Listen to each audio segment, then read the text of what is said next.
Good afternoon, everybody. And I would like to thank all of you for saying yes to us and gracing us with your presence. I always like to point out, because I've witnessed it before, may you never throw a party that nobody comes to. So every time we ask and people respond, it's a blessing for us and it's a tribute that you pay us, and we never take that for granted. So thanks for coming, all of you. I want to thank the programming committee of the department, headed by Professor Rasheed Richardson, with Professor Richardson and Professor Goff as members. So what that means is that, Riché, you're getting double thanks from me. So I not only thank you for being a member of a crack committee that's just been doing wonderfully and having other things coming up that I hope everybody comes to, but also for agreeing on short notice to do this. I never think that we should take one another for granted because, oh, it's the faculty member, so this is what we do. No, it's not what we do. So when we do it, I hope that we never fail to be thankful for your generosity, for your work, for your cooperation in the department, and for your always being an incredible citizen of this department. And I say that not as chair. I hope you know, I say that also as your colleague and interlocutor, from time to time. So I feel so good that you're here, and I'm so thankful that you're doing this. So without further ado, I'll hand over to Professor Rasheed Richardson to introduce our guests and do the rest. Thank you. Okay. Thank you so much for being here. Well, here or somewhere. So thank you, Professor Taiwo. My name is Indria Lumumba, as it was said by Professor Taiwo, and I'm a professor in the Africana Studies and Research Center, a colleague of Professor Taiwo, Professor Richardson, and director of the Institute for African Development. And I serve as chair of this committee, the Africana Studies Programming Committee. It's a particular pleasure for me because I have served on the committee before, but with Professor Richardson as the chair. So we're doing the what?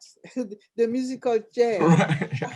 But well, it's not me or Professor Richardson doing it. It's the chair who is doing the musical chair. Yeah.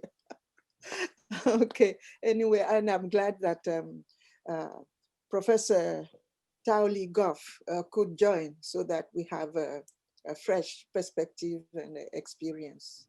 So on behalf of our committee, I thank you. There will be Q&A after the presentation, and Professor White, you will moderate that. That's really great. So I would like to say that we thank, as a committee, we thank the Africana Main Office for providing the necessary support, in particular Donna Pinisi. She's here, always present when you call her. And the she's the Africana Graduate Field and Event Coordinator. Really, we appreciate you unfailing support. I want to emphasize that. And Lorraine, you here? Lorraine Palmiter, the Africana Student Employee, for being present here again today. So on behalf of our committee and the Africana Center, I would like to thank our co-sponsors. They may not all be on this list. I want to mention only a few who are the Institute for African Development, the Feminist Gender Sexuality Studies, FGSS, the American Studies, and the Department of Literatures in English. Again, I think there are some missing on this list, is to tell you the wide interest of different units in the work that Professor Richardson does. So I would like to go quickly so that we have enough time to listen to Professor Richardson. But I would like to mention that, as Professor Taiwo mentioned, there will be other events.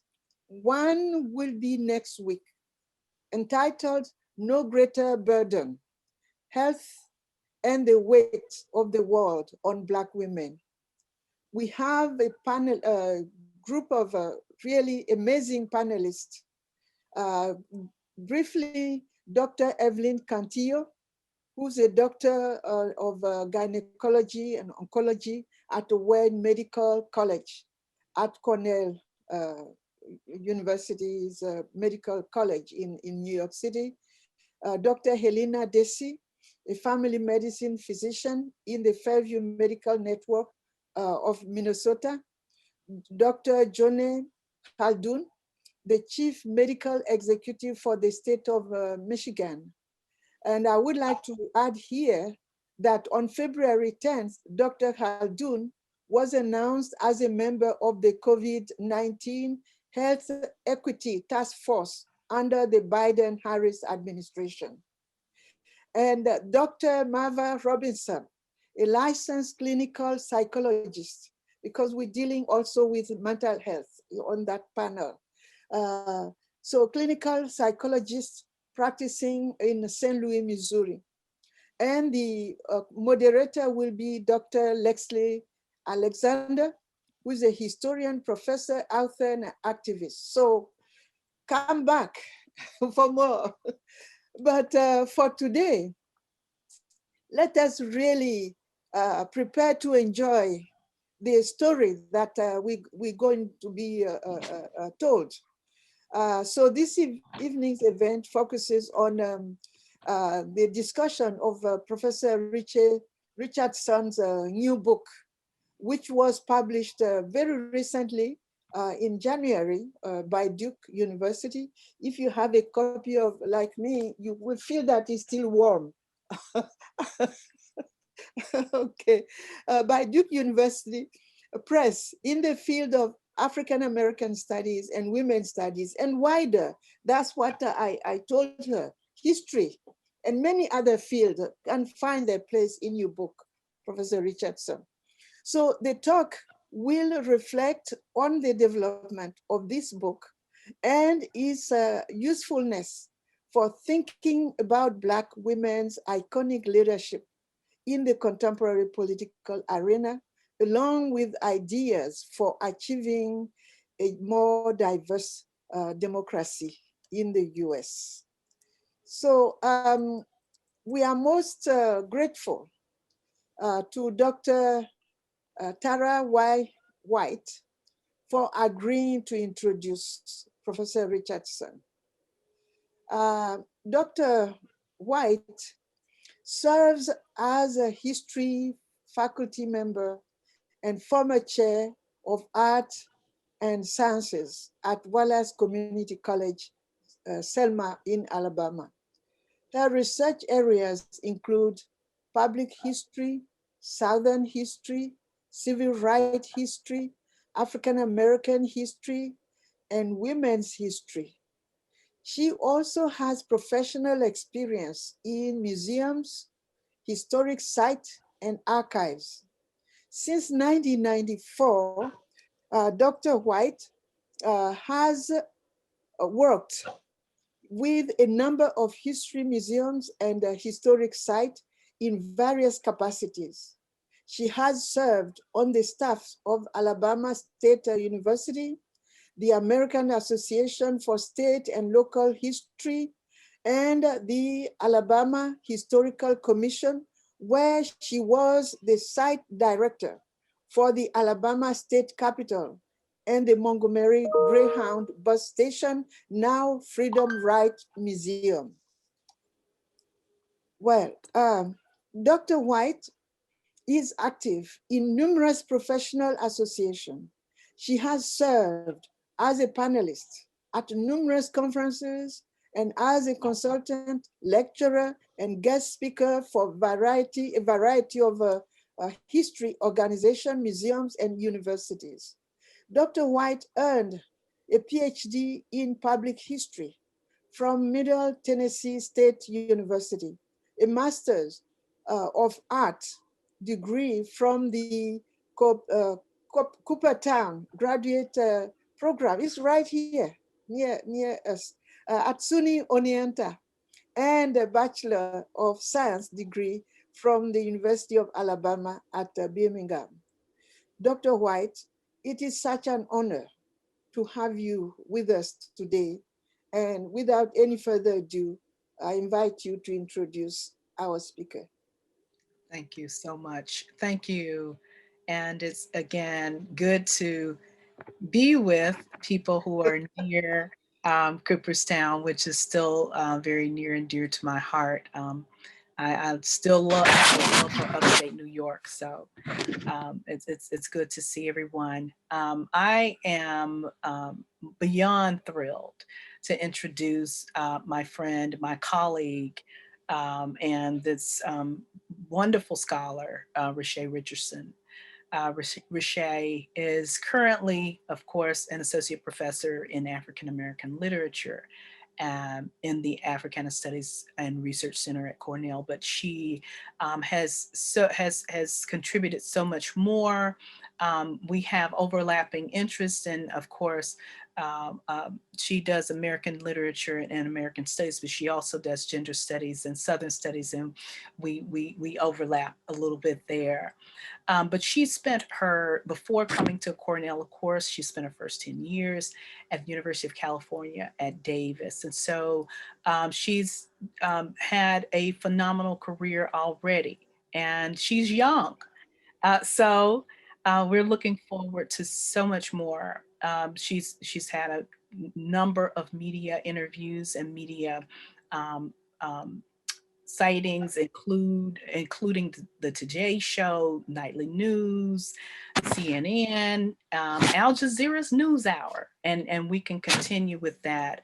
Op-eds in a variety of places, but she is well published, and that is what is really important here. That Dr. Richardson has a wonderful scholarly record here, from Mississippi Quarterly to the Black Renaissance and Renaissance Noir, Transatlantica, the Southern Quarterly, and so forth and so on. But she has turned out several books to rave reviews. Her first book, Black Masculinity in the U.S. South, from Uncle Tom to Gangster, which actually is how I got to know her. I actually knew her work first before I knew her.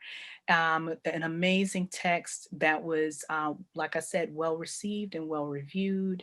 And this new book, I know from what I've read, will also be well received and well reviewed. And so I want to introduce and welcome you to hear this amazing scholar and wonderful colleague and good friend, Dr. Riché Richardson. Oh, thank you so much.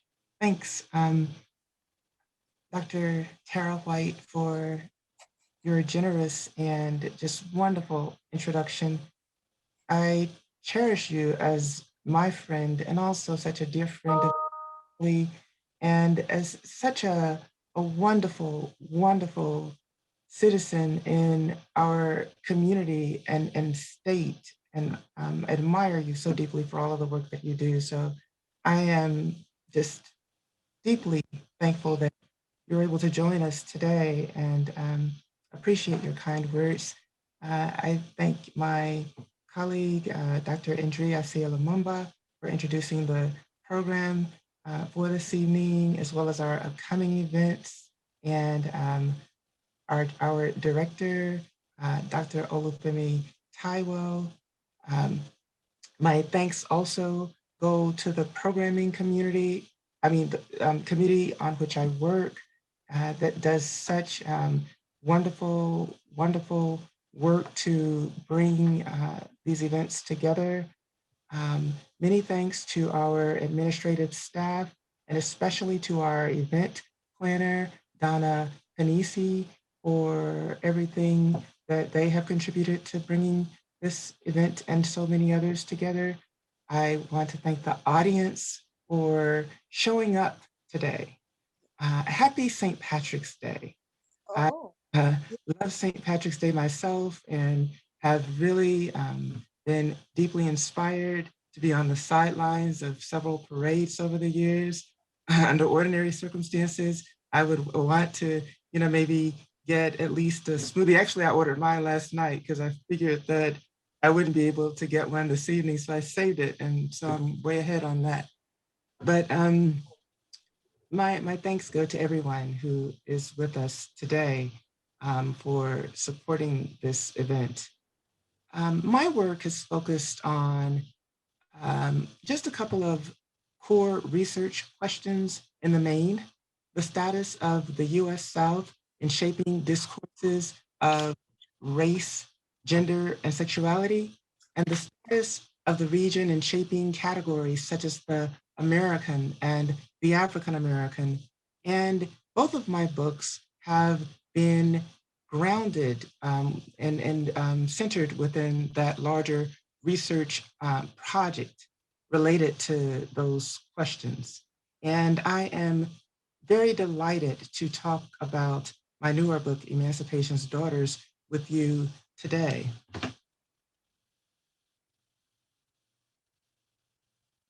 I'll first speak generally on the book's backgrounds and origins, and then discuss some of the content. And for the latter part of this presentation, I'll shift to screen sharing so that I can show a few PowerPoint slides. I cannot begin to describe the extraordinary impact that my years of working on what eventually took shape as Emancipation's Daughters has had on my life and work, a project that began to coalesce during my last 2 years on my job in the University of California system. In the post-tenure moment there, and after my first book went into production, I had thought through and written a full book proposal for a very different kind of project, fully focused on research in African American literary history of the 19th century. But there were many factors about the national political climate at the time that both disturbed and intrigued me, and that I found myself thinking more and more about, including the iconicity of Condoleezza Rice in the media in light of her role as the nation's Secretary of State, the most powerful woman in the world and the first Black woman in history to ever hold that position. I found myself reading book after book about her, cover to cover, mainly biographies, in the effort to learn more about her background. Her story was also interesting to me as a woman myself who had been born and raised in Alabama and who was also a professor in California, but who had been born during the post-civil rights era. This work also felt urgent as I grappled with policies that she had advanced that I found to be problematic, especially the Iraq War and the War on Terror, and especially in the wake of the benign neglect of the Bush administration during Hurricane Katrina. In public, as this book's preface mentions, many people in everyday life, while circulating in public spaces, repeatedly compared me to her, and my hairstylist even went so far as to give me her hairstyle, her famous flip, for a moment. As someone who lived downtown, 3 blocks from the Capitol in Sacramento, I had witnessed what looked like a Republican mob form for 3 straight Saturdays in the late in the year 2000, demanding that Vice President Al Gore concede the presidential election to George W. Bush as it came down to the close vote count in Florida. I had marched in several demonstrations opposing his policies during the early years of his presidency. It was hard to reconcile the optics of high-profile appointments in the Bush cabinet of Rice and Colin Powell, given that they were both African Americans and had made breakthroughs on the basis of race and gender, with the reactionary neoconservative agendas that they advanced. which they were supporting, and while they were supporting Bush in popularizing under the banner of compassionate conservatism, even as African Americans were far from being a priority when it came to policies of this administration. Her public profile also intrigued me as a scholar in the field of Southern Studies. In the summer of 2002, I had been charged by African American Studies on my campus at UC Davis to make one of two presentations to the mayor of San Francisco, Willie Brown. And he used the vernacular on his website as well to title himself, which I really loved. In his office there to pitch a project that we were interested in pursuing at the time. I read his biography and various materials to prepare for the meeting. I was particularly intrigued to read about his uses of political showmanship. Before long, I began to research and write about the fashioning of Rice's iconicity in the political arena, pondering her strategic uses of it in very different but equally intriguing ways. I first presented this work at the Center for Ideas and Society at UC Riverside, where I was invited by one of my mentors in the University of California system, a truly beloved mentor to many and premier scholar in the field of American literature, Emory Elliott. He set the bar high and helped to set the standard in this profession for what serious commitment means to supporting diversity initiatives and mentoring minority scholars, including Black women in the academy. I was honored to first share some of these ideas in a room teeming with minority undergraduates. I joined the Africana faculty at Cornell in 2008, and by then was also increasingly scrutinizing Michelle Obama's iconicity in the US political arena as she geared up to become this nation's first Black First Lady. I began to research and write about her, and also finally drafted the proposal for what became this book, which drew the interest of Courtney Berger at Duke University Press, who became its editor. Since my graduate years at Duke, I have deeply admired Duke University Press for its consistently exciting lists and for its ingenuity and positioning at the vanguard as a beacon for innovative, insurgent, and cutting-edge scholarship. I feel thankful and blessed to have become a Duke author by developing this book and working with such an extraordinary editor. Significantly, I had also done the research on Aunt Jemima that grounds this book's introduction and that links it back to my first book that explored Black masculinity and the discourses of Uncle Tom in the advertising archives at Duke's library. All of my early talks about this project were in California, including the one that I gave at the landmark 2011 conference on the Hemispheric South at UC Santa Barbara, coordinated by Claude Woods and Carl Gutierrez Jones. The period during which my arguments about Black women's role in shaping national femininity in the US increasingly consolidated. The period during which my arguments about Black women's role in shaping national femininity in the US increasingly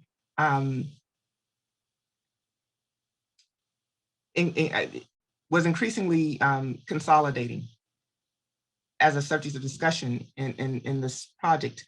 Drawing on perspectives in transnational feminism, I defined it as the phenomenon of intruding upon white and male-centered patriarchal notions of national selfhood and becoming representative to the point of symbolizing the nation, which also intrigued me for being distinct from the typically abject and stereotyped representations of Black women, such as Aunt Jemima.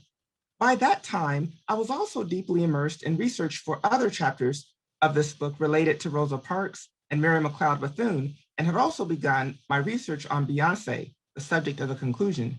I went through 3 full drafts of the book from beginning to end before I finally submitted it to my editor in 2014. On this journey, in 3 instances, sections of it outgrew the book and were excised from the manuscript and published on their own as journal essays.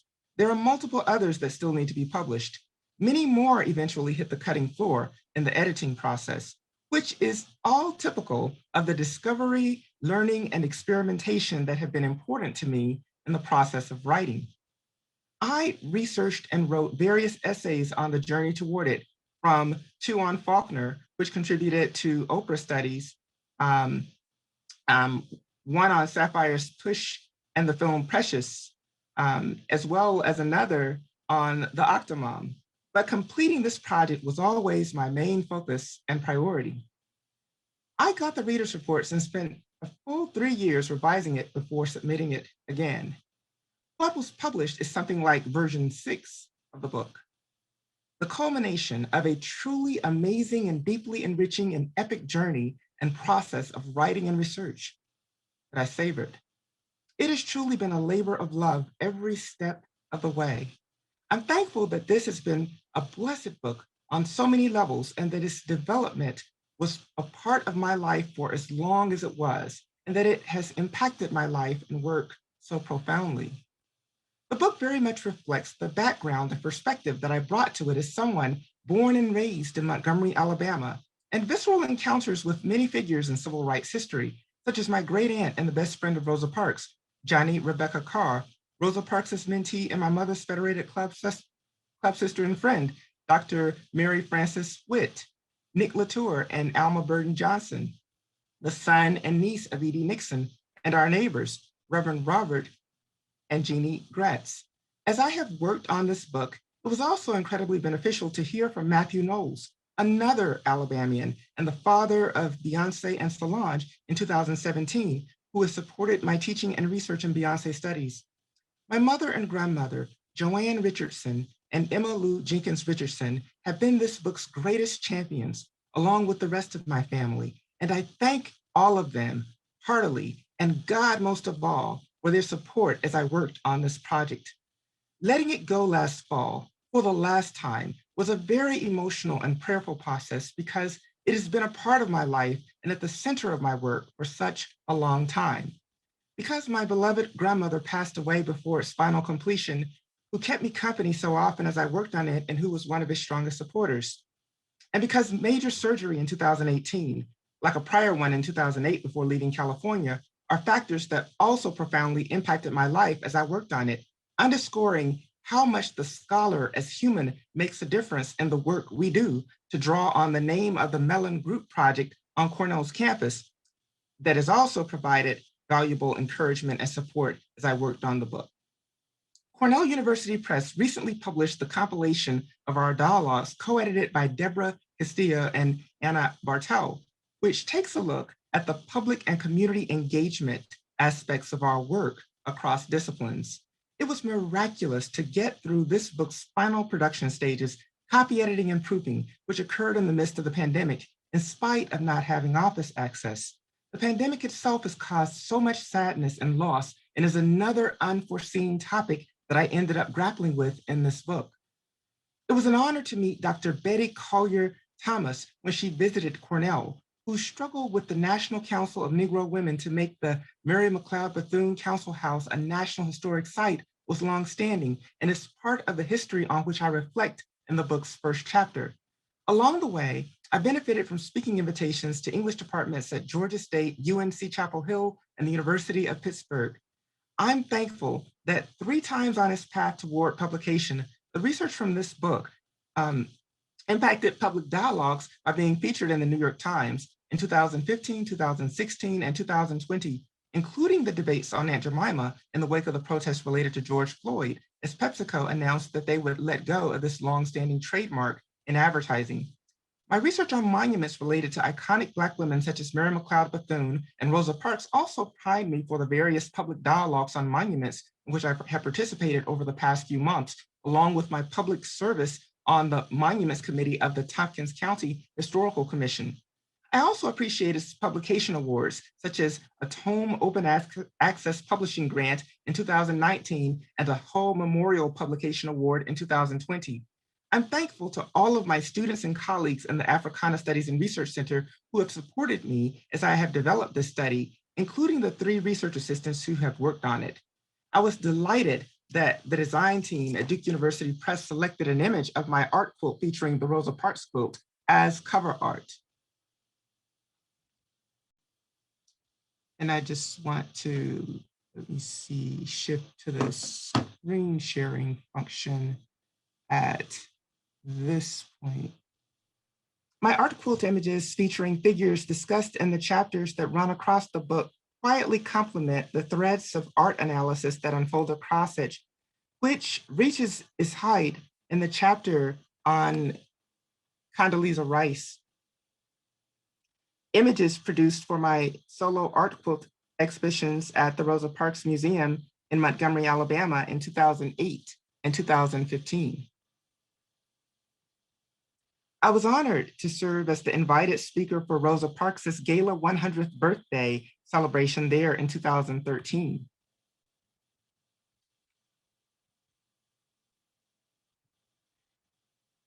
So this is an image from the historic stamp unveiling in Montgomery that occurred on that day.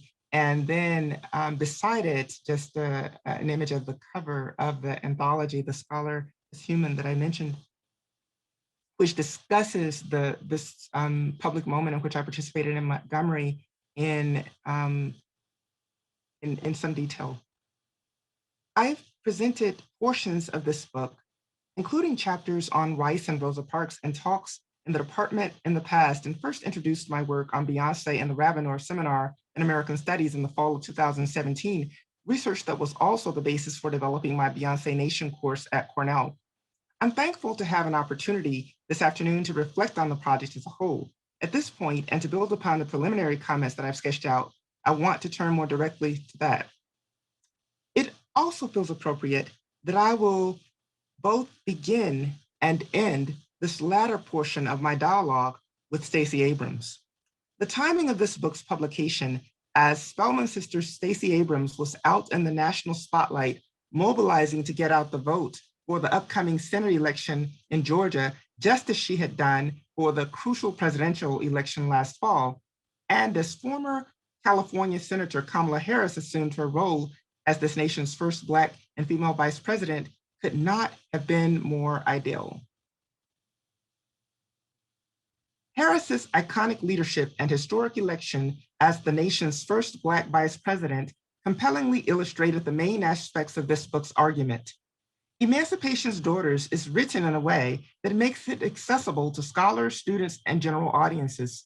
Right now, the book is useful to read and to teach for those grappling with the current political moment to understand the salient role of Black women in shaping it. It is also vital and indispensable for that toolbox because it takes the long view and helps explain how we got here. The iconicity and visibility of both Black women in the realm of politics accord with and attest to the veracity of this book's main argument, all the more related to how consistently Black women since the post-emancipation era come to voice in their writing, speech, and activism in the political arena and foreground advocacy on behalf of families and children.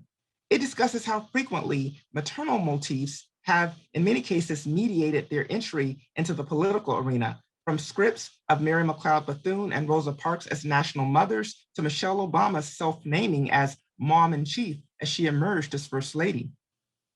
Such representations resist the prevailing pathologies of Black womanhood that are rooted in slavery's legally sanctioned assault on the Black maternal body and expropriation of its labor in both work and reproduction from the colonial era. As scholars from history to literature have pointed out, the labor of Black women was exploited within the system of slavery in both work and reproduction and placed their bodies under forced and frequently violent subjection, including rape and concubinage. Moreover, the spectacle of the mammy myth, emblematized in advertising trademarks such as Aunt Jemima, has been historically nationalized and premised on Black women's abjection. This book acknowledges the specter of that familiar stereotype, but is more so invested in studying how and why Black women from the antebellum era began to gain iconicity as national symbols, as witnessed in figures such as Sojourner Truth, Harriet Tubman, and Phyllis Wheatley. The Black female body has conventionally been ascribed low symbolic capital and has been marked as undesirable in defining and representing the national body. In this book, my interest was in how studying moments when Black women have intruded on and unsettled the dominant white-centered narratives of American selfhood, which have been overwhelmingly patriarchal and premised on the otherness of race, class, and gendered subjects. It traces the emergence of iconic Black women in the political arena throughout the 20th century to the new millennium, spanning back to Mary McLeod Bethune's role in President Franklin Delano Roosevelt's Black cabinet during the era of the Great Depression, Rosa Parks' emergence during the Civil Rights era, Condoleezza Rice's emergence in the post-civil rights era and in tandem with the rise of the nation's neoconservative movement, and Michelle Obama's emergence in the 21st century. Such periods have also witnessed shifts and adaptations in scripts of national femininity that have accorded legibility to Black womanhood, scripts that proliferated all the more within an era of technological development and during the digital age in which social media emerged. In the process, this project highlights the contributions of the writings and speeches of such Black women within African-American literary history to clarify how they variously build upon some of this motifs spanning back to the antebellum era. In this study, I challenge assertions that reduce and read Black women's iconic visibility at the national and global levels as a mere mirroring and mimicry of white femininity, which denies and obscures Black women's agency. The model of Meghan Markle alone challenges such simplistic logics. Critically and theoretically, this book throws into relief the phenomenon of Black national femininities, accounting for those ruptures within conventional national narratives in which Black women are enunciated as premier and quintessential national and global subjects. This book would have been unimaginable and inconceivable without the brilliant critical scholarship and foundations of a range of scholars in American literature and American studies, including my mentor, Kathy Davidson, Lauren Berlant, Dana D. Nelson, Priscilla Wald, Amy Kaplan, and Robin Wiegman, whose scholarship that analyzed citizenship, nation, and notions of American selfhood impacted and influenced me profoundly in graduate school. This book is also indebted to the groundbreaking scholarship of E. Sedgwick, Judith Butler, Jack Halberstam, and C. Riley Snorton in queer and trans studies, and scholars in Black queer studies such as E. Patrick Johnson and Sharon Holland. Part of its core argument weighs the limitations of Black women's representations in politics when their iconicity has also been premised on heterosexist scripts of Black womanhood and definitions of family, which have excluded Black queer and trans women.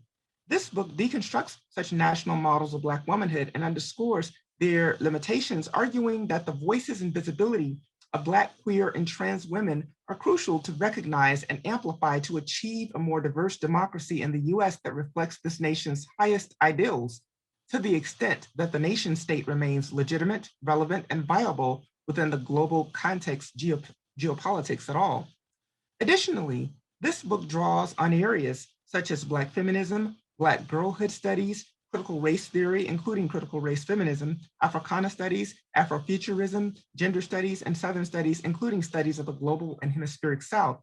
Methodologically, and in the process of developing the book's arguments, I examine a range of materials, including several national monuments and museum installations, political speeches, legal testimony, films, images and visual art and photography, memoirs and autobiographies, magazine essays such as Bethune's My Last Will and Testament and Michelle Obama's Feed Your Children Well, comedy sketches, along with key public moments from the morning of Rosa Parks on the nation's Capitol to Beyonce's performances at the 2009 presidential inauguration and the 2016 Super Bowl.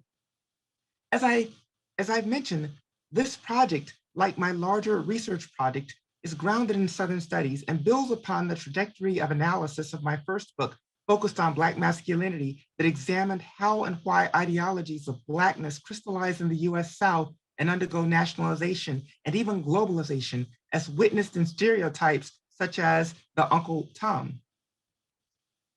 This study, which draws on epistemologies related to the global South and the hemispheric South, addresses how and why so many iconic representations of Black womanhood in this nation have emerged in the US South, along with sites that Jacqueline Jones describes as Southern diasporas and Jafari Sinclair Allen theorizes as Black queer diasporas.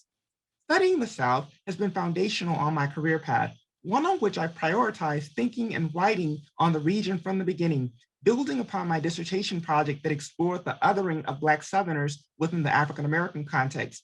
Starting out, I drew on the wealth of a new Southern studies, clearly in formation, which reflected a Southern studies in transformation, unbound by the traditionalism and biases of the past, including forms of Southern nostalgia and romance, open to bolder, more inclusive, and more cutting-edge intellectual dialogues, and invested in building a more inclusive and more diverse research community, and that valued and validated the voice and perspectives that someone like me had to bring, who focused on Black Southerners and drew on areas such as African-American literature and work within the Black radical tradition.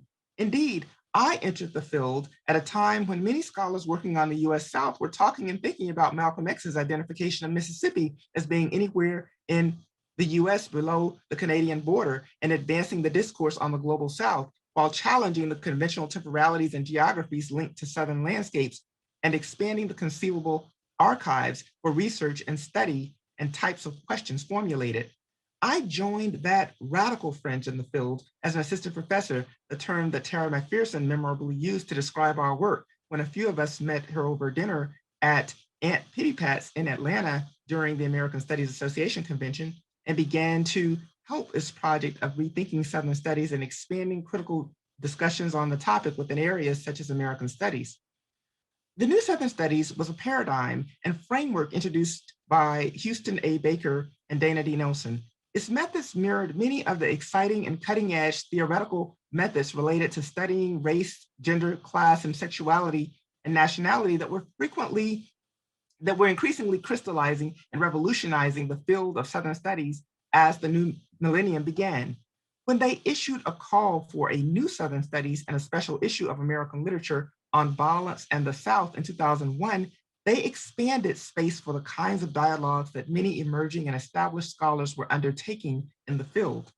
Like Baker's 2001 book, Turning South Again, which also advanced this critical movement alongside his 2001 book, Critical Memory, I critically underscore the value of reflecting on the region, including in global perspective, in my 2003 essay, Southern Turns. In 2005, John Smith and I were approached by the University of Georgia Press about editing a series, and we launched one entitled The New Southern Studies. To do the chapter overview, the first chapter, Miriam McLeod Bethune's Last Will and Testament and Her National Legacy, revisits the posthumous publication of her My Last Will and Testament in Ebony magazine, the premier African-American publication from the mid-20th century. Her My Last Will and Testament drew on her status as a national mother among African-Americans. This is a document that historians have examined more often and more closely than literary scholars, one reason that I also explore it. The chapter begins by discussing the documentary on Bethune and this document. As research in Ebony Archives reveals, it was reprinted periodically over the years. This chapter goes on to discuss the Miriam McLeod Bethune Memorial Statue in Washington, D.C. in Lincoln Park, sculpted by Robert Burks, a monument spearheaded for several decades by the National Council of Negro Women and its president, Dorothy Height. The chapter goes on to draw on Senate and House hearings related to contestations over establishing the Miriam McLeod Bethune Council House as a National Historic Site under the auspices of the National Park Service, in which some critics of the project ironically raised questions about Bethune's national significance in American and women's history.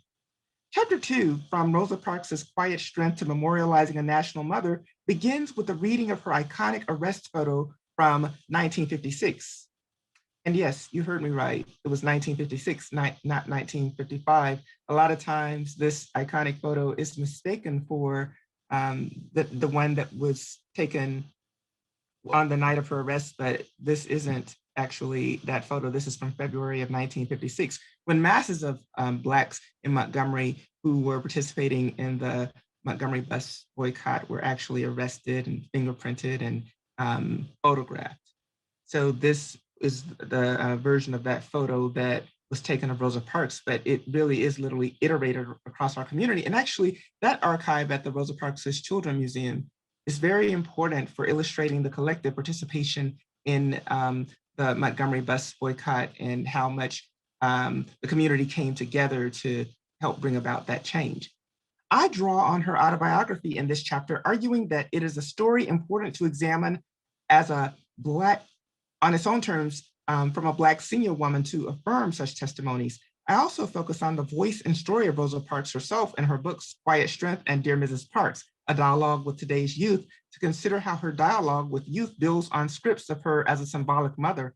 I go on to discuss how this metaphor was reinforced through the Afrofuturistic narratives that shaped the Rosa Parks Children's Museum in Montgomery, and end by examining her postmortem mourning in the US Capitol, suggesting that it was a moment that framed her as a national mother. And so here are some images of the Rosa Parks Children's Museum. I spend quite a bit of time in the book actually interpreting this very futuristic installation, the time machine.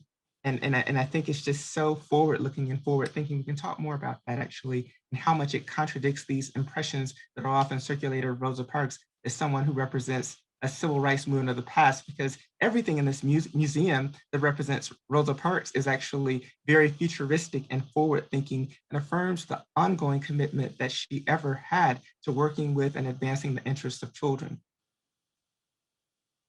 Chapter 3, America's Chief Diplomat, The Politics of Condoleezza Rice from Autobiography to Art and Fashion, examines the first installment of Rice's two-part memoir, Extraordinary Ordinary People, a Memoir of Family, which reflects on the tragic bombing at 16th Street Baptist Church and frames her family as nationally representative while pondering the exclusion of Blacks from notions of American democracy. Rice recurrently invokes such scripts in relation to foreign policy. I go on to examine representations of Rice in comedy in Condi Comes to Harlem skits by Mad TV, which I suggest draw on Blaxploitation film techniques, science fiction, and Afrofuturism to revise and critique the public images of Rice that link her to Bush and the right wing by grounding her in Harlem as a geography and constructing her as a politically progressive and nationally representative Black woman leader, contrary to her identification with the right wing. I go on to examine representations that deconstruct her relationship to iconicity and notions of national femininity in visual artworks by Terry Lord, Ayanna Moore, Luke Timons, Enrique Chagoya, and Amy Bangsgard. A brief dialogue on the role of fashion in shaping Rice's iconicity concludes this chapter. And this is just a sampling of the art of Enrique Chagoya, who's just incredible in, I think, deconstructing the political arena. And it's he has an exhibition in San Francisco on public display at this point, but his work was so vital alongside that of other artists in advancing the major arguments about Rice and reaction, which I argue in the book are very different from the kinds of arguments that we see advanced in the context of comedy, which tend to be more idealistic as far as thinking about Rice's role in Black communities, but the visual art assumes I think a more it's more grounded in realism. Chapter 4, First Lady and Mom in Chief, the voice and vision of Michelle Obama in the video South Side Girl and An American Grown, begins by exploring biographical scripts that relate Michelle Obama to plantation slavery and Southern diasporas through the Great Migration. The first section considers Michelle Obama's recurring self-descriptions and speeches in relation to the South Side of Chicago, and particularly the video South Side Girl, which introduced her at the 2008 Democratic National Convention in Denver, Colorado, while staging her African-American family as a representative American family and constructing her as a representative American woman. This chapter goes on to discuss her first book, American Grown, the story of the White House kitchen, garden, and gardens across America, and to examine her Let's Move project, focused on the nation's children, including her collaborative work with Beyonce designed to mobilize young people into fitness. The conclusion, Beyonce South and the Birth of a Formation Nation, considers how the iconic Texas-born singer, whose career was launched in the popular female singing group Destiny's Child, and who has garnered success as a solo musical artist, actress, and entrepreneur, was further enshrined as an icon in the national arena through her romantic serenade of Barack and Michelle Obama with the Etta James classic song At Last during their first dance as president and first lady. This moment also led Beyonce to reflect on the origins of her parents, Matthew Knowles and Tina Knowles Lawson, in the segregated South. She has expanded her discussion of this family story in her more recent projects, such as Formation and the visual album Lemonade, which invokes histories of slavery and oppression in the South. It also highlights her solidarity with movements such as Black Lives Matter, Say Her Name, Take a Knee, and Mothers of the Movement. Movements amplified and mainstreamed all the more through the George Floyd protests. This book ends by illustrating how Beyonce, in Formation, births a new America, a formation nation, we might say, that affirms the potential of Black women to embody national models of femininity in the United States while highlighting new Black Southern diasporas and identities. Analysis in Beyonce studies, such as Janet Mock's feminist insights about the superstar and Beyonce's influence on Black trans and queer women who have expanded her iconicity, also link Beyonce to more inclusive models of Blackness and national femininity. Both the final chapter and conclusion emphasized how much Obama's inauguration and the symbolic wedding that it staged visualized the birth of a new and more diverse America whose message Beyonce has amplified and iterated in the popular realm, beginning with her performance at this event and continuing on to Lemonade and Homecoming. In building upon the book in my talks since its publication at Humboldt University and in a seminar at the University of Cambridge, this book's discussions of D.W. Griffith's Birth of a Nation and the conclusion on Beyonce have also been the main lens on which I've drawn to reflect on the current moment, including the mob that invaded the nation's capital on January 6th.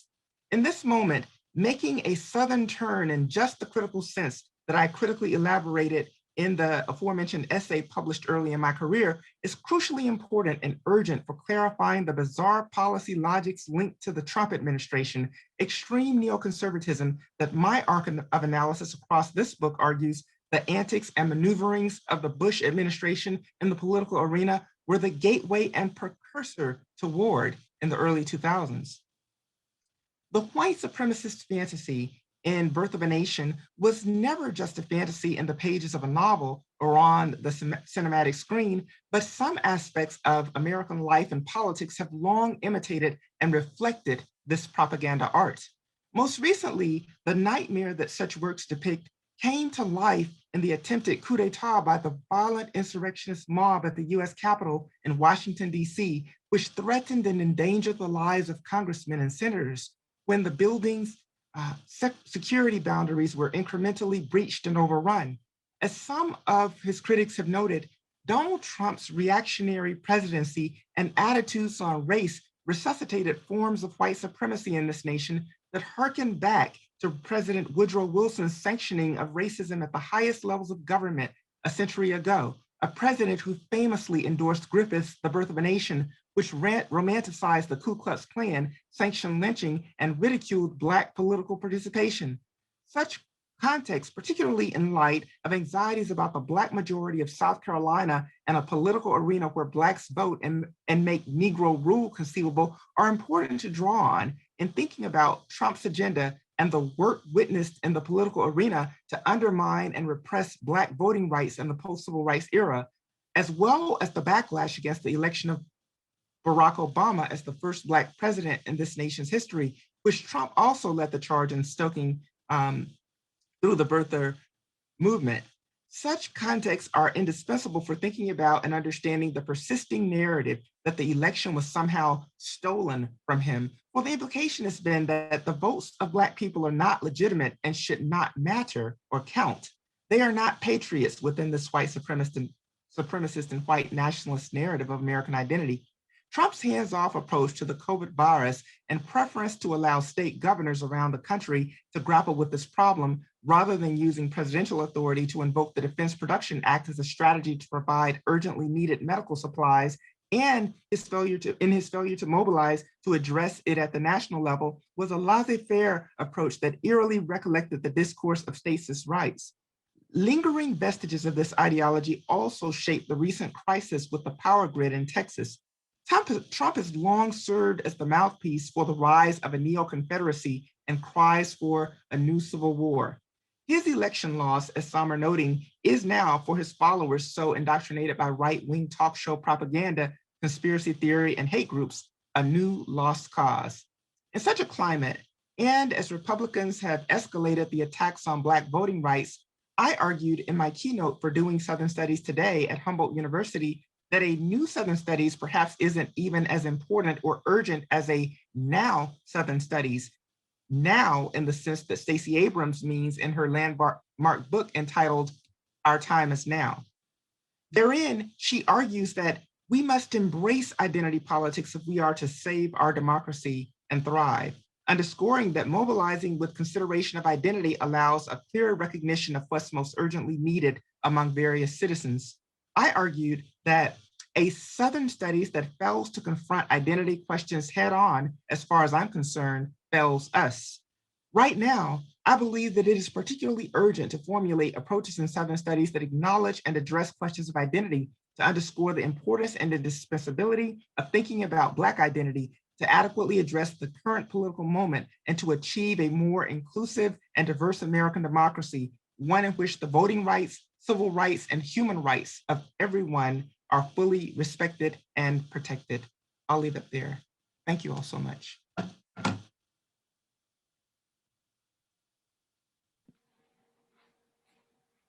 Thank you so much. That was wonderful. And as a Southern historian myself, a welcome look at refiguring and reframing Southern studies and Southern history, broadening that frame and that lens was something that was truly needed. So I'm really, really happy to hear that. So now I'm going to be the person to actually glad hand and handle all of the questions. So we're going to open the question and answer period right now. And I'm here to pass along all of the questions that you guys may have. So if you have questions, feel free to put them in the Q&A and I will pass them on to Dr. Richardson.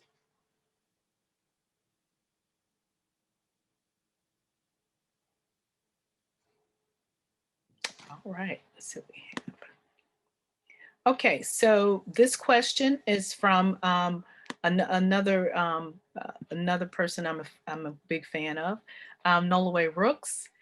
She asked, can we hear more about Beyonce and Michelle Obama, please? Absolutely. Well, there's just such an interesting dynamic that has unfolded between these remarkable and iconic women over the years, spanning back to Michelle Obama's emergence as the nation's first Black First Lady, and Beyonce very memorably performed and serenaded the Obamas at the neighborhood ball, as I mentioned. And so that performance of At Last really, I think, did a lot to suture the connection and to establish foundations for what was to come, so that as the years went on and as Michelle Obama developed more of a voice in the East Wing and began to formulate her policies on obesity, Beyonce was a crucial ally in popular culture for helping to popularize and circulate that message, to promote it among younger generations particularly. And so it's exciting, looking back, how much Beyonce participated in the Less Smooth project and, got so many people up and dancing in the effort to promote fitness in the nation. The aspect of that connection, I think, and friendship that I discussed in this project was what was also evident in social media, where Beyonce posted a letter in tribute to Michelle Obama around the time that Beyonce gave birth to her first daughter, Blue Ivy. And she felt very thankful that her daughter was born into a world where we had such a a first lady as remarkable as Michelle Obama. So it really, gave her a lot of hope. And Michelle Obama reciprocated and responded. And so that letter, this kind of epistolary exchange staged in social media, but through a handwritten note by Beyonce was one thing that I grappled with as far as writing and what it meant in mediating the dialogue between them, because it was so interestingly mirrored even among other celebrities that didn't get as much attention, like Jessica Simpson, for instance, and eventually Janet Mock. So I'm thinking about the relationship on some levels as a portal to other crucial alliances as well that have been important, in advancing just the connections between Beyonce and Black queer and trans women.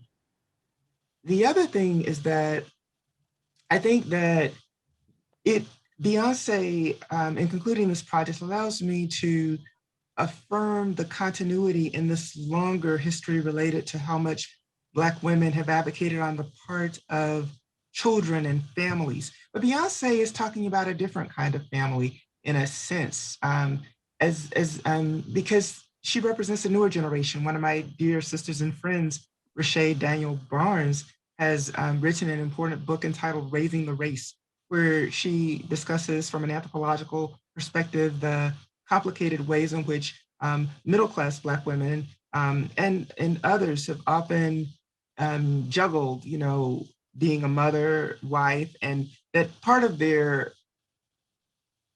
work has always involved community as well, which can be very different from the commitments that embraced by, say, a lot of women in the mainstream, but that are fundamental to how Black women construct their identities and inhabit their families.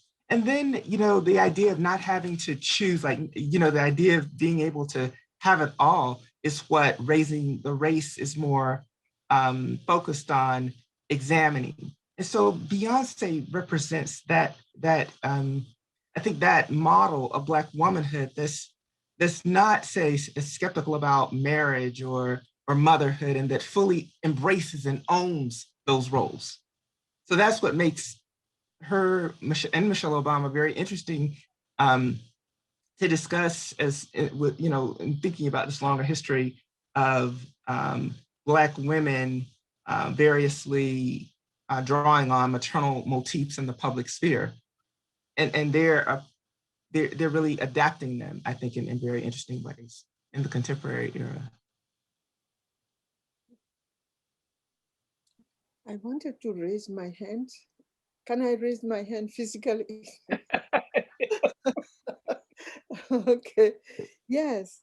Oh, Riché, thank you so much. It's so rich, so full. But I want to complicate things further for you because you talked about all the choices you made.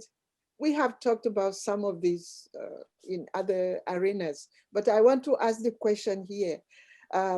Speaking of the South, then I looked at how many great, powerful women. I'm thinking of just two. Septima Clark.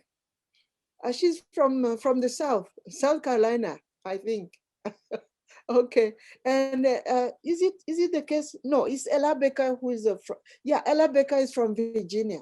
Yeah. You see, there are so many. So my question actually is, given that wealth, how is your own articulation, your theorizing of how it came to be?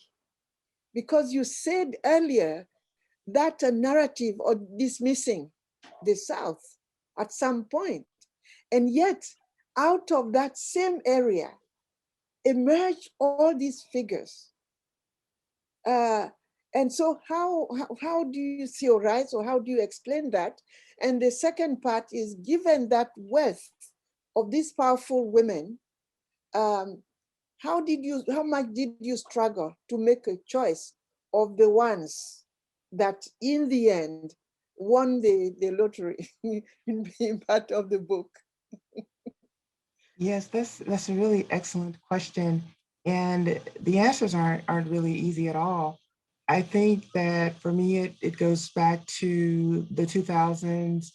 Um, the earliest version of this book was actually much more extensive. It was like an 8-chapter tome. I mean, just really monumental, because I do definitely within my own optics and logics register the voices and the contributions of Black women leaders who worked at the grassroots level and who, you know, so importantly mobilized and advanced the civil rights movement.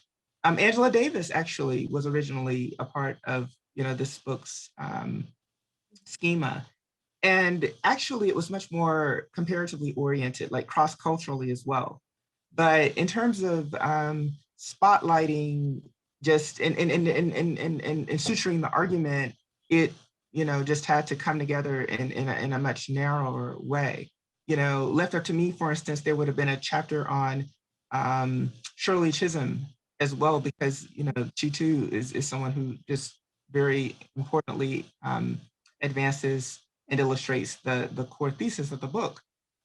That one of the reasons that the preface is there is to at least, you know, survey many more of some of the women who have been who could have conceivably been included and the subject of and made the subject of discussion.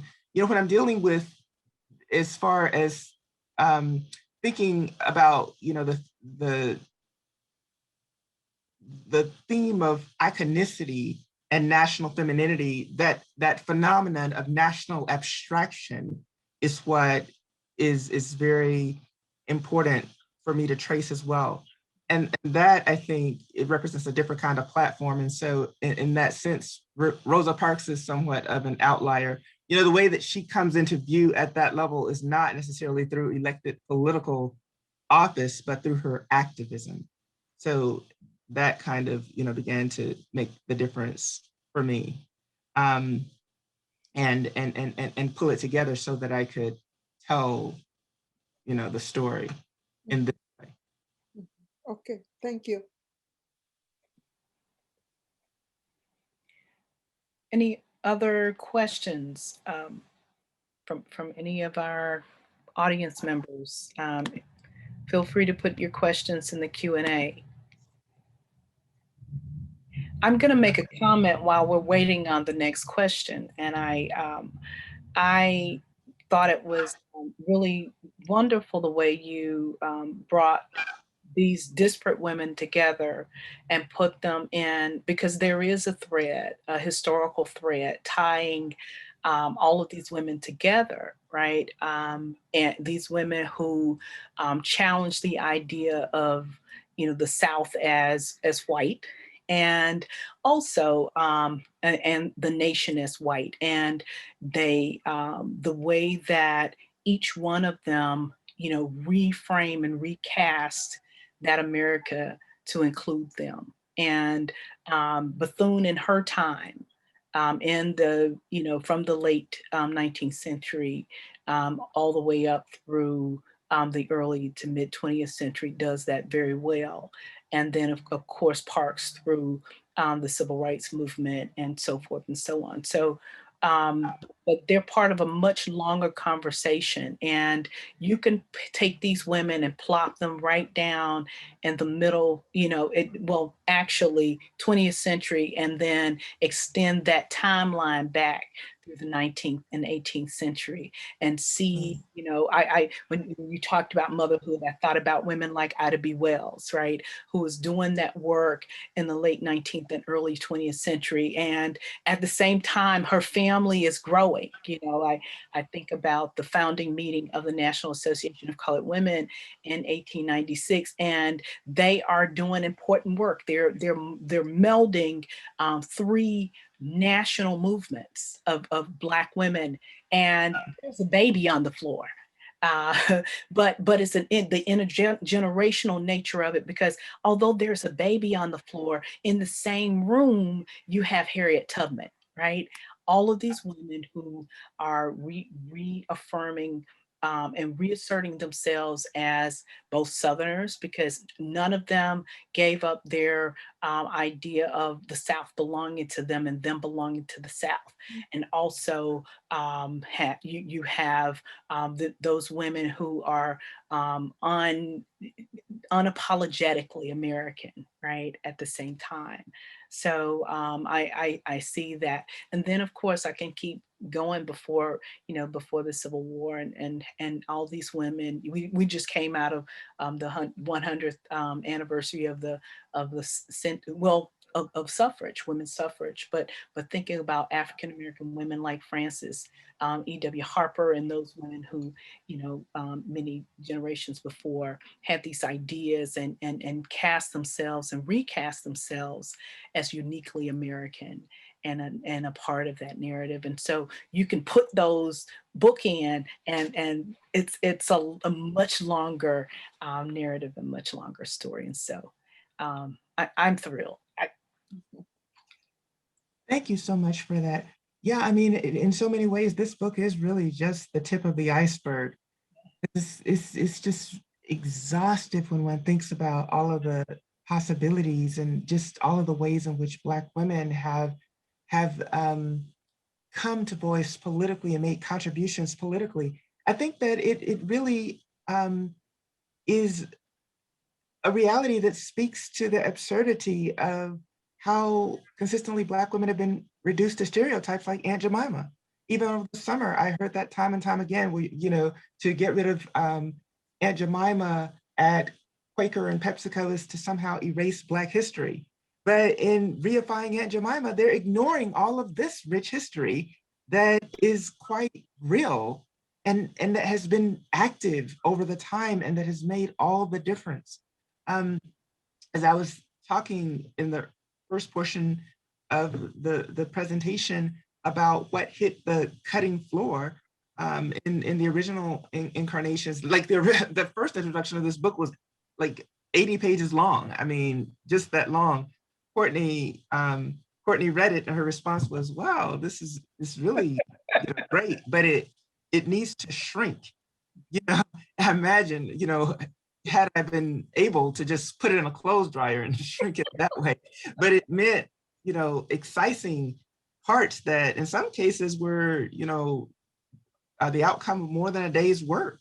The parts about Zora Neale Hurston, the readings of the front porch and Janie as a character and the way that she functioned as First Lady and Joe Starks as the mayor, how all of that imagery was staged in earlier times within African-American literary history.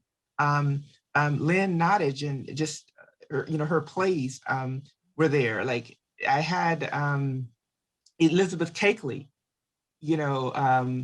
behind the scenes, and a very extensive reading of that whole interplay with Thomas Jefferson. I mean, the whole Jefferson Davis interlude in that book, and the first White House of the Confederacy and what it means to be a Black woman seamstress with a relationship with President Lincoln and working at the White House.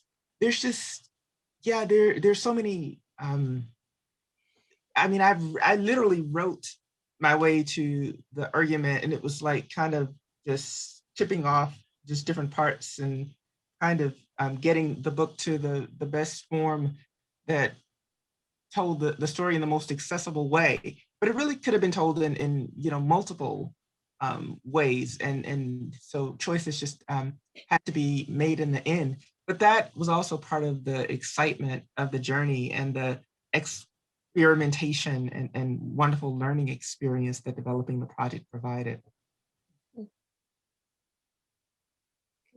This is really good. And of course, I was very pleased to see Bethune there. Bethune. Yes. This is really the heart of the project. I mean, I think one of the biggest and blessings and privileges of developing it is that there have been so many just people who've been the strongest advocates for these figures in some cases, whom I've had a chance to engage and learn from in the process. My mother and aunt, as you know, are federated club members and a part of that movement in Montgomery. And they had mentioned introducing me to Elaine Smith, whose father, as we know, was the president of Bethune-Cookman at one time. Before they had a chance to do that, though, we had been to a funeral earlier. This was in 2013, and it was the funeral of my great uncle's baby brother. And so after that funeral at Maggie Street Baptist Church, we rode out to Dillard's. I happened to be walking down one of the aisles at Dillard's and crossed the path of Elaine. We just spoke about being just a considerate person, and we learned oh wow, well you're Riché, and oh wow, you're the Elaine Smith, and she invited me to come out to tea at her house that weekend. And so before I returned to Ithaca, I got the chance to go out there. All of us went out and we talked about Bethune. That experience has been really phenomenal. Then, and to see her rich contributions, all of the study, the study that she produced for the National Park Service is just so pristine and, just such important and valuable knowledge. Her essays, all of that contributed to my understanding of Bethune. Dr. Betty Collier Thomas, that I met her and that she supported this project is something that I really treasure, because that was just such an exhaustive struggle that they undertook for so many years. And it is one of the starkest illustrations of the way, of the workings of the right wing and reactionaries in this nation to obscure aspects of Black history. In this case, Bethune, which is absolutely absurd, but that was the reality. And so to look at those transcripts of the hearings, I think was just really a fascinating thing to me. For the Rosa Parks chapter, I've just touched on, some of what I did as far as looking at archival materials for that. But Dr. Mary Frances Witt gave me a whole folder of materials on Rosa Parks, just that represented her relationship to Rosa Parks. And so that firsthand experience that she had was just really wonderful to learn from. And so it's just been all of those kinds of dynamic experiences on the road to the book's production that have tremendously inspired me. And for those of us who do Black women's history, and believe it or not, the most valuable part of it really will be those relationships. Those relationships are extremely important for us. Same with Elaine, as I was working on my dissertation, looking at the preservation of the Bethune Council House, and also Betty Collier Thomas and so many others. Having those relationships, and especially with the dearth of archival materials that we often have when we're doing Black women's history, those relationships are everything. Oh, yes. Yeah. Yes, they really are. Okay. Okay. Well, this is my field of study, so I can do this all day. My favorite subject, absolutely. So, but I know that we are at that time. So, if no one else has any other questions, I'm going to turn it back over to Dr. Indri. Oh, thank you. Hey, Professor Taiwo, anything you want to say before I conclude? Thank you very much to Professor White. It's good now to meet you. I didn't want to jump ahead of myself at the beginning. So thank you so much for the wonderful work you've just done and for saying yes to us and helping us to see this to a very, very successful conclusion. I look forward to future conversations. Thanks, Professor Richardson, for just you and doing a great, fantastic job. And to all who have attended this, I hope if you haven't read the book, please go read it. There's a whole lot more there than whatever it is that you thought you got, from this very brief conversation. I can tell you that.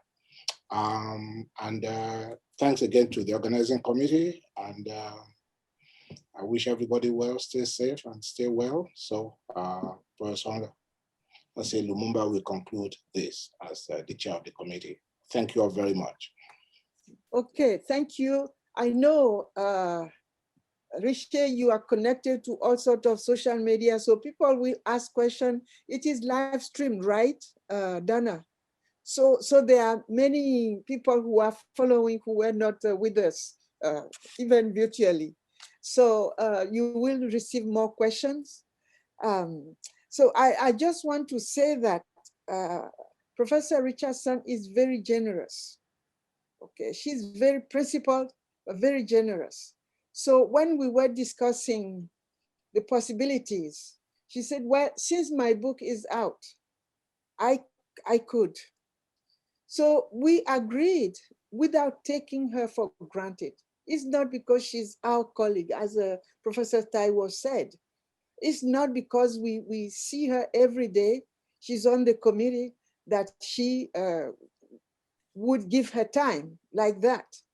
So I want to emphasize that. We appreciate your generosity.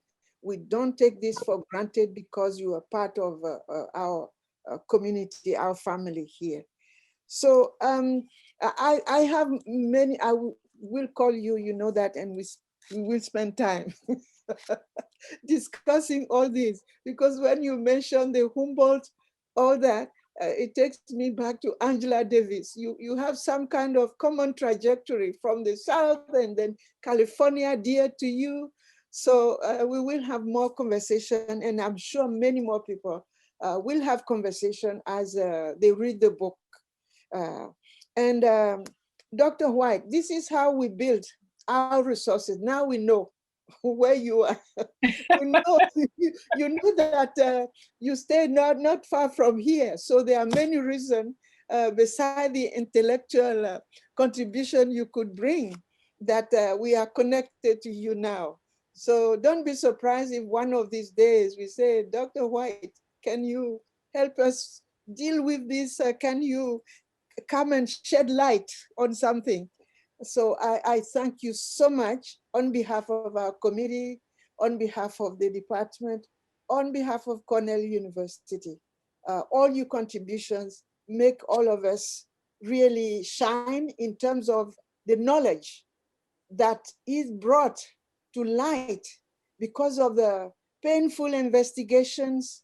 It's not fun to dust the archives sometimes, but the treasure there is worthwhile. And thank you for sharing the result of your research and inquiry and effort. So I want to thank again Dana, Lauren, for being there in the beginning and for staying with us to the end. So I would like to again thank everybody, and we look forward to seeing you next time. And Dr. White, now that you know, next week will be Tuesday, join us. So you will be among our people that we call upon to help us to contribute. So thank you once again, and Professor Richardson, thank you again so much. And until next time, until our next meeting.